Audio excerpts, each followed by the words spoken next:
Nuestra escuela se cerró, pero los intrusos no eran quienes yo temía.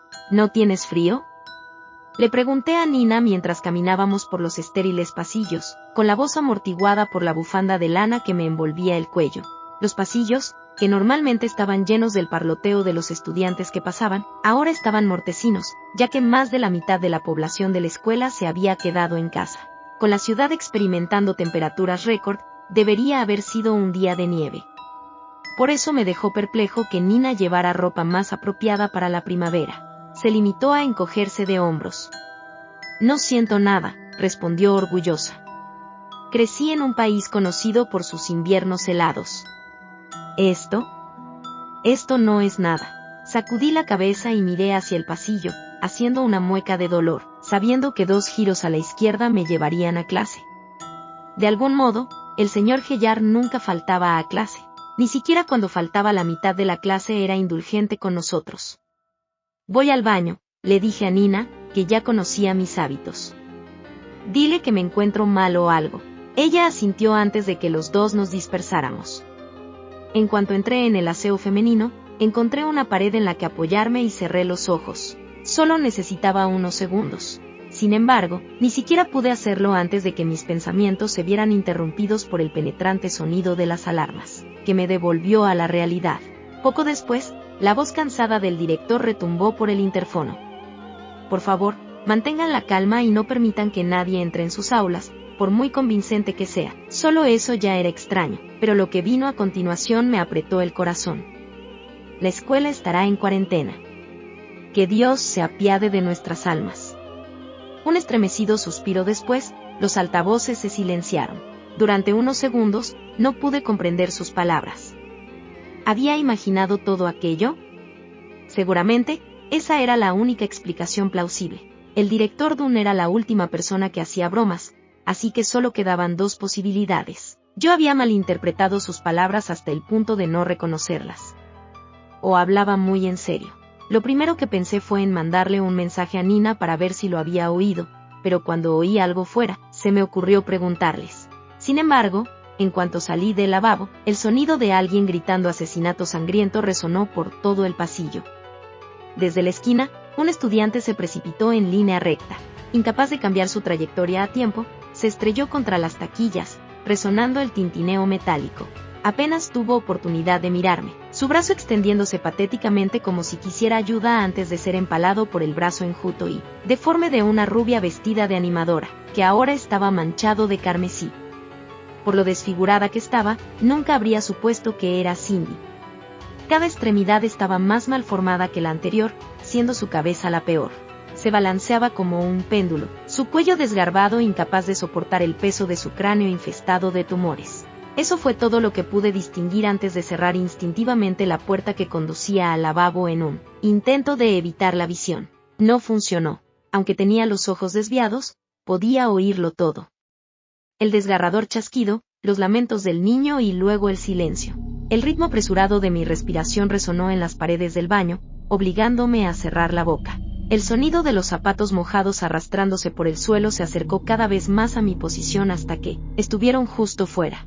Para cuando empujaron la puerta, ya me había subido a un retrete, levantando los pies para que lo que fuera no pudiera encontrarme. Inmediatamente, mis fosas nasales se encendieron cuando un hedor acre y repugnante invadió mi nariz. Necesité todo lo que tenía para no atragantarme, temiendo que respirar demasiado fuerte hiciera que Cindy me encontrara. Por fin, tras una lenta caminata, el cadáver tambaleante llegó a los establos. Sus zapatillas estaban empapadas de un líquido rojo oscuro, que habría jurado que estaba humeante por lo fresco que estaba. Un reguero de sangre seguía su pierna derecha, que tenía que arrastrar por el suelo para moverse. Cuando estuvo frente a mi caseta, se detuvo y se giró para que sus zapatos apuntaran hacia mí. En ese momento, toda esperanza de vivir se había esfumado. Si miraba por encima de la puerta, Cindy me encontraría y se acabaría todo. Pero no lo hizo. Se quedó allí de pie, sin hacer el menor ruido. Ni un latido, ni una respiración. Era como contemplar una estatua, todo su cuerpo inmóvil, esperando a que yo diera el primer paso. Cuando pasaron varios minutos sin que ocurriera nada, Cindy empezó a golpear la puerta con el cuerpo, las bisagras crujían y amenazaban con soltarse. Agradecí el repentino estallido de ruido porque, de no ser por él, ella habría oído mis gemidos. Justo cuando los clavos que sujetaban las bisagras metálicas estaban a punto de saltar, se detuvo y se dirigió a la siguiente cabina como un tiburón en busca de su presa. El mismo proceso se repitió en cada uno de ellos hasta que, por fin, llegó a la conclusión de que no había nadie y salió arrastrando los pies del lavabo, teniendo dificultades para abrir la puerta a juzgar por el sonido del pomo al rebotar contra el marco. Cuando la puerta se cerró del todo, suspiré, sin darme cuenta de cuánto tiempo había estado conteniendo la respiración hasta que sentí que se me nublaba la vista por la falta de oxígeno. Me permití tomar una profunda bocanada de aire, recuperando el tiempo perdido, antes de bajar del retrete. Me temblaban las piernas y consideré la posibilidad de quedarme aquí hasta que llegaran las autoridades competentes. Y eso es lo que hice. Durante la siguiente hora, me dediqué a juguetear con mi teléfono. Mi primer plan de acción fue llamar a la policía. Pero ni siquiera se oyó un ciclo del tono de llamada antes de que una voz robótica me informara de que no podían atender una llamada desde mi ubicación. Lo intenté, mi historial telefónico se acumulaba con una llamada tras otra al 911, cada una de ellas con minutos de diferencia, pero todas tenían el mismo resultado. Cuando quedó claro que la policía no vendría, opté por llamar a mis padres. Nada. Pensando que al menos otros estudiantes podrían recibir mis mensajes, escribí un mensaje apenas comprensible a Nina sobre lo sucedido, las letras escritas a toda prisa mientras intentaba que mis uñas no chasquearan contra la pantalla de cristal. Y, sin embargo, cuando pulsé enviar, el texto en rojo debajo de mi bloque de divagaciones locas decía no entregado. En ese momento, mis manos empezaron a temblar de forma incontrolable. Mi mente se agitaba pensando en las posibles formas de escapar de la escuela. Sin cobertura y con un monstruo desquiciado acechando fuera, las opciones eran escasas. Tal vez mi teléfono era el único que no funcionaba y debía esperar a que viniera alguien más. Mi razonamiento, que apelaba tanto a la parte lógica de mí mismo como a la parte que ni siquiera soportaba la idea de estar de pie, se impuso. Así que esperé. Pasaron 2 horas. De vez en cuando, abría el teléfono e intentaba llamar a alguien, pero mis intentos eran infructuosos. El hambre y la sed empezaron a apoderarse de mí, aunque traté de ignorarlas, ya que no tendría que preocuparme por el hambre o la deshidratación durante un tiempo. Después de la 3ª hora, algo interrumpió la espera sin sentido. No sabía qué eran, pero un rayo de esperanza me hizo pensar que se trataba de balas. Golpes rápidos y sucesivos, seguidos de periodos de silencio. Eran casi las 5, y ya fuera una mezcla de aburrimiento por estar sentado en el mismo asiento durante horas y de miedo por oír los disparos. No podía soportarlo más. Así que, con el cuerpo entumecido de cintura para abajo, me levanté y abrí lentamente la puerta del baño, lo suficiente para ver el final del pasillo donde se habían originado los ruidos. No había nada. El pasillo estaba completamente vacío y, como estaba en medio de la escuela, no había ventanas que me indicaran la hora o si sonaban sirenas a lo lejos. Cautelosamente, salí, mirando a izquierda y derecha en busca de cualquier señal de movimiento. No había ninguna. Solo el silencioso zumbido de las luces parpadeantes que había sobre mí. Se apagó bruscamente, pero la electricidad era lo último en lo que pensaba. Entonces, algo golpeó mi cabeza. Algo húmedo, como un grifo que gotea.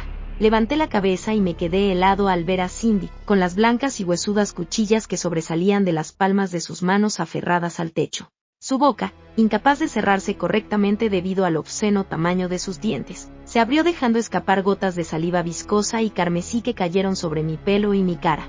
La cabeza de Cindy se giró con la gracia de una muñeca rota, y sus pupilas hundidas se estrecharon hasta convertirse en puntitos de alfiler en cuanto me vio. Sin vacilar, se levantó del techo y se lanzó contra mí, lanzando un grito gorgoteante. Salté hacia adelante y le esquivé por poco, mientras estrellaba contra el suelo de cabeza, con el cuello quebrándose y torciéndose en ángulo recto. Aunque no estaba ni mucho menos muerta, el repentino impacto debió de desorientarla, porque sus brazos y piernas intentaron encontrar equilibrio, y sus zapatos mojados solo sirvieron para que su forma tambaleante resbalara y se deslizara por el suelo de linóleo. Corrí por el pasillo antes de que mi mente pudiera alcanzar a mis piernas. La siguiente a la derecha me llevaría a la salida, donde por fin podría escapar de esta pesadilla. Sin embargo, cuando mis zapatillas se detuvieron y me dispuse a continuar mi loca carrera, los cristales de las ventanas que rodeaban las puertas de salida se oscurecieron. Al principio, pensé que se debía al cielo nocturno, pero luego me di cuenta de que el sol aún debería estar fuera a esas horas. Fue entonces cuando me di cuenta de algo. No era el cielo, sino una serie de capas de metal chapado, que bloqueaban las ventanas, y a su vez, la puerta. Mi mente, que ya tenía bastantes preguntas, no podía ni empezar a entender por qué había barricadas. No estaban allí esta mañana y, lo que es más importante, ¿quién las había puesto? Por desgracia, no tuve tiempo de pensar porque, antes de que pudiera mirar a mi derecha, me estrellé contra las taquillas y se me fue todo el aire de los pulmones. Mi costado ardía con un profundo corte, y cuando mi cabeza se levantó débilmente, me di cuenta de que había sido obra de Cindy. La hoja que sobresalía de sus palmas, más desafilada que afilada, estaba cubierta con una capa de mi sangre. Mientras retrocedía dando tumbos, utilizando las taquillas como apoyo, la herida palpitaba. La sangre salía del corte y atravesaba mi ropa, empapándola de un tono rojo. Las piernas me fallaron y caí al suelo. Solo pude cerrar los ojos y esperar una muerte rápida. Pero en lugar de que las contorsionadas cuerdas vocales de la cosa soltaran otro chillido, mis ojos fueron atravesados por una serie de estruendosos estampidos. No porque apuntara a una zona no letal, sino porque el monstruo nunca tuvo oportunidad de atacar. Siempre me habían dicho que las armas eran ruidosas, pero oír la cacofonía del metal caliente desgarrando el aire era una experiencia totalmente nueva. El sonido de un solo disparo bastó para perforarme los tímpanos, lo que afortunadamente me libró de tener que soportar el resto de la tormenta. El cuerpo de Cindy, que ya estaba corrompido sin remedio, ahora no era más que una muñeca de trapo acribillada a balazos, lo único que la mantenía en pie eran un par de piernas crispadas y malformadas. Los proyectiles impactaron en los casilleros justo encima de mí y me tapé la cabeza con las manos para protegerme de los escombros metálicos que caían sobre mí. Una mezcla de sangre, pus y un líquido desconocido que no podía adivinar salió rociado de los agujeros emergentes. Una bala especialmente precisa le atravesó el cuello, delgado como un hilo, y la piel, incapaz de soportar el peso de su cráneo, se rompió. Su cabeza cayó al suelo, sorprendentemente frágil. Se formó una grieta a lo largo del costado y pude ver la carne cayendo como resultado de la gravedad. El resto de su cuerpo siguió y pude verlo todavía temblando. Cindy. Dios, ella no se merecía esto. Nadie lo hizo. Giré su cabeza para que esos ojos sin vida no me miraran directamente y limpié el líquido negro y balsámico que cubría mi ropa. Después de todo, no podía perder el tiempo lamentándome cuando alguien acababa de salvarme la vida.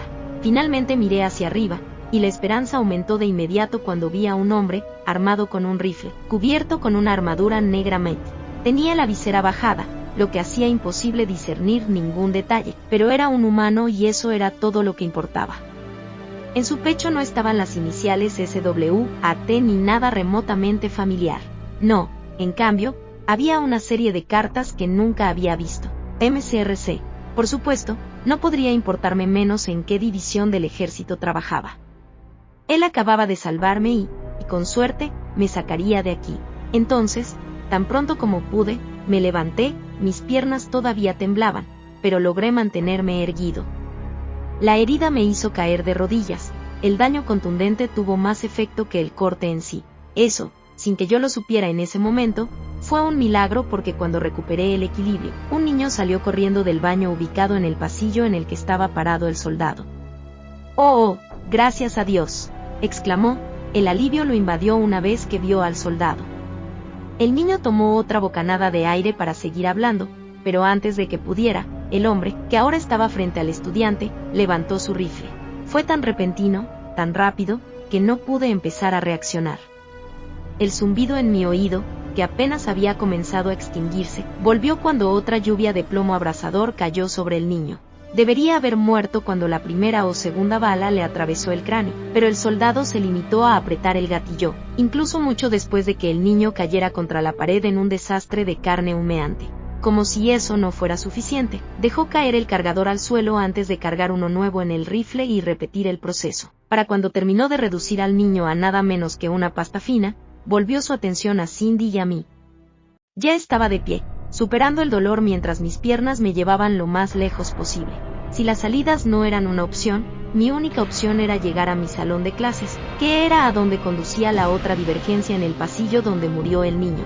Mientras caminaba a trompicones por los pasillos, pude distinguir un coro de gritos en las aulas, que fueron silenciados por una serie de golpes ensordecedores. Solo sirvieron como recordatorios para el hombre detrás de mí, que se había encargado de asegurarse de que Cindy estuviera muerta. La única vez que miré hacia atrás, lo vi apuntando casualmente con su arma de fuego al cadáver de la niña, sin preocuparse por la urgencia que requería la situación. No pasó mucho tiempo antes de que me notara, el ruido de mis zapatos contra el suelo resonó por el pasillo. Sin embargo, una vez que lo hizo, el hombre no echó a correr ni apuntó con su rifle, simplemente comenzó a caminar, como un depredador que agota la resistencia de su presa antes de acabar con ella. Finalmente llegué al salón de clases y Nina debió haberme escuchado desde adentro porque se deslizó por la puerta, asegurándose de no hacer ruido. En ese momento, mi conciencia ya estaba apareciendo y desapareciendo, y ver a mi mejor amigo vivo y bien fue suficiente para hacer que la presa se rompiera. Mi respiración se volvió errática y sentí una opresión en el pecho. Cuando estuve dentro del alcance de sus brazos, ella me rodeó con ellos sin decir una palabra. Aunque necesitaba su apoyo, no podíamos darnos el lujo de quedarnos en el lugar por mucho tiempo.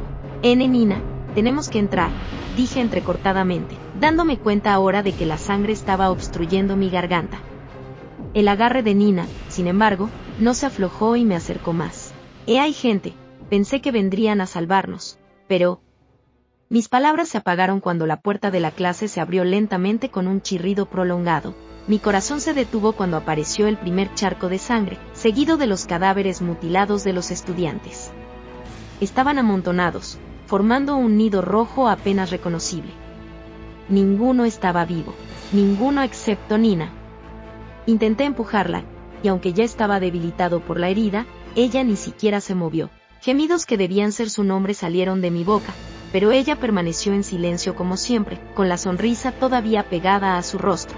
Luego, se estiró y se estiró y se estiró, hasta que la línea que separaba sus labios envolvió su cabeza. Varias otras líneas siguieron después de eso, como gajos de una naranja, y el sonido de la carne y el cartílago desgarrados resuena detrás de su cara.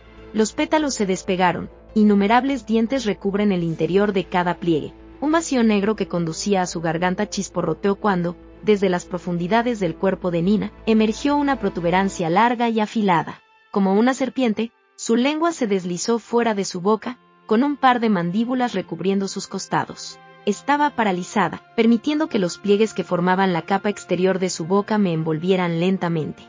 Como lo contrario de una flor floreciendo, las hileras de colmillos que recubrían el interior se cerraron en mi cara, las puntas perforando mis mejillas. De repente, se escuchó el ahora familiar sonido de disparos. Esperaba que las balas atravesaran mi cuerpo, pero el dolor no llegó. Una vez que el torrente de plomo caliente se detuvo, me di la vuelta. De alguna manera, la lengua de Nina logró desviar cada una de esas balas del tamaño de una canica, que solo lastimaron el apéndice. Su comida fue interrumpida, Nina cerró todas menos las dos solapas inferiores, y las líneas que la separaban desaparecieron. Sus ojos se estrecharon hasta convertirse en finas rendijas y su nariz se ensanchó. Agarrándome del brazo, me arrojó contra el interior del aula con una fuerza inhumana antes de cerrar la puerta de golpe. Me encontré uniéndome a la pila de cadáveres, que todavía estaba caliente por la sangre que goteaba. Como un oso preparándose para la hibernación, la criatura que una vez fue Nina acaparó su comida, apilando los cuerpos hasta que ni siquiera se podía ver el suelo. Cerró la puerta de golpe, sin siquiera molestarse en acabar conmigo porque sabía que no podía escapar. Las placas de acero que recubrían las ventanas de la salida también habían sido colocadas aquí, lo que significaba que estaba atrapado y sin ningún otro lugar a donde ir. Me levanté del suelo mientras el sonido de los disparos continuaba sonando afuera. Buscando el escondite más cercano, mis ojos se posaron en el armario cerca del escritorio del profesor. Corrí hacia allí y me encerré. Justo cuando lo hice, el sonido de algo rompiendo la puerta de madera resonó por todo el salón de clases. Mirando a través de las rendijas, vi a Nina entrar tropezando, su cuerpo desplomándose bajo el fuego constante y ensordecedor. Sin embargo, a diferencia de Cindy, su piel era lo suficientemente gruesa como para evitar daños mayores, lo que le permitió luchar contra el soldado MCRC. Esa ventaja pronto se redujo a nada cuando entraron otros dos miembros, bañándola a balazos. Con un último chillido ensordecedor, se desplomó. Podía escucharla luchando por levantarse del suelo, mientras los soldados continuaban vertiendo plomo dentro de ella hasta que su cuerpo, después de haber soportado demasiado, quedó sin vida. Los tres hombres guardaron silencio por un momento, luego uno se acercó a ella, y después de algunos disparos más, me di cuenta de que estaban seguros de que estaba muerta. Uno de ellos sacó lo que supuse era una radio, pero mi audición aún estaba dañada y no podía entender de qué estaban hablando. Mientras hablaba, los otros dos fijaron sus ojos en la clase, dirigiéndose a cada posible escondite, cada uno de los escritorios y sillas, cada objeto, cada grieta del suelo. Sus miradas escanearon la habitación. Luego, los disparos continuaron una vez más. Ni siquiera podía caer al suelo, el tamaño del armario apenas me cabía tal como estaba. Mis sollozos fueron ahogados por la cacofonía. El más alto de los soldados, al asegurarse de que no había nada escondido debajo del escritorio del profesor, se giró hacia la puerta del armario. Dio unos pasos, apuntó el cañón justo donde estaría mi cabeza, y cerré los ojos con fuerza. De repente, un grito, seguido del sonido de algo aplastado, llamó su atención. Nina había envuelto con sus pétalos alrededor de la cabeza del segundo soldado, sus dientes mordieron la armadura, y pude escuchar el chapoteo cuando sus dientes perforaron su piel. Una vez que le arrancó la cabeza de un mordisco, se volvió hacia el tercer soldado y se la arrojó. Su visera se agrietó por el impacto, perjudicando su visión, dándole tiempo suficiente para forzar el zarcillo dentro del cadáver del soldado decapitado, y usando su cuerpo, apuntó el rifle y disparó. Aunque estuvo lejos de ser preciso, suficientes balas lograron atravesar el casco del hombre y este cayó. Sin embargo, antes de que pudiera volverse hacia el hombre frente a la puerta del armario, él disparó un tiro de revólver que destripó la mano de su camarada, y luego otro dirigido al apéndice. La lengua parecida a un gusano cayó al suelo, retorciéndose y atacando cualquier cosa que estuviera cerca de ella. El hombre cargó hacia Nina, dándome tiempo suficiente para abrir la puerta del armario y esconderme debajo del escritorio del profesor. Aunque tenía innumerables agujeros, como ya lo había revisado, eso significaba que no volvería a revisarlo. El sonido de sus pesadas botas resonó por toda la habitación mientras los dos luchaban. Miré por los agujeros y lo encontré rompiéndole las rodillas, lisiándola. Metió la mano en el enorme agujero, agarró la lengua restante y comenzó a sacarla. La criatura aulló, intentando arañarle los brazos o usar sus dientes, pero fue inútil. Finalmente, con un tirón, su lengua fue desenterrada de su cuerpo, seguida de una masa negra y burbujeante que siseaba. El soldado dejó caer el apéndice y pisoteó la masa, amortiguando las salpicaduras con el talón. El cuerpo de Nina se desinfló y se detuvo al unirse a los cadáveres en el suelo. El soldado se volvió hacia el armario y disparó las balas restantes de su revólver directamente a través del metal, donde habría estado mi cabeza. La habitación 402 está despejada, anunció, bajando su pistola. Un gemido escapó de sus labios mientras miraba a sus dos camaradas. 2 agentes caídos. Una 23 los atrapó. No hay otros supervivientes en la habitación ni en el pasillo. La otra línea de la radio decía algo, aunque no pude entender qué. Entendido. Vamos a barrer la 305 ahora, respondió, enfundando su pistola y volviendo a su rifle. Sin embargo, antes de irse, miró la pila de cadáveres, considerando claramente si debía hacer algo al respecto. A la mierda. El fuego se encargará de ellos, murmuró antes de alejarse. El sonido de sus pesados pasos se desvaneció en la distancia. Las puertas y ventanas estaban barricadas, haciendo imposible escapar, y lo que dijo sobre un incendio. Estaban planeando quemar esta escuela, junto con cualquiera que estuviera atrapado dentro. Cada vez que sentía dentro de mí suficiente valor para salir del escritorio, escuchaba pasos que pasaban y el miedo insoportable regresaba. Sabía que debía acercarme a uno de ellos. Sería una muerte rápida, pero yo era un cobarde y preferiría permanecer pasivo. La herida que Cindy me hizo dolió, pero fue notablemente superficial, lo que significa que la pérdida de sangre no era una opción. Reddit parece ser una de las únicas redes sociales que no lo ha sido, así que he estado escribiendo esto durante la última hora más o menos. Son las 7 ahora y no hay señales de que se hayan levantado las placas de metal. No quiero quemarme. No quiero morir. Ni siquiera les he enviado mensajes de texto a mis padres para hacerles saber que los amo. Por favor, ayúdame. Escuela Secundaria Avonwood. Habitación 402. Por favor, envíe a alguien. Ya puedo empezar a oler el humo.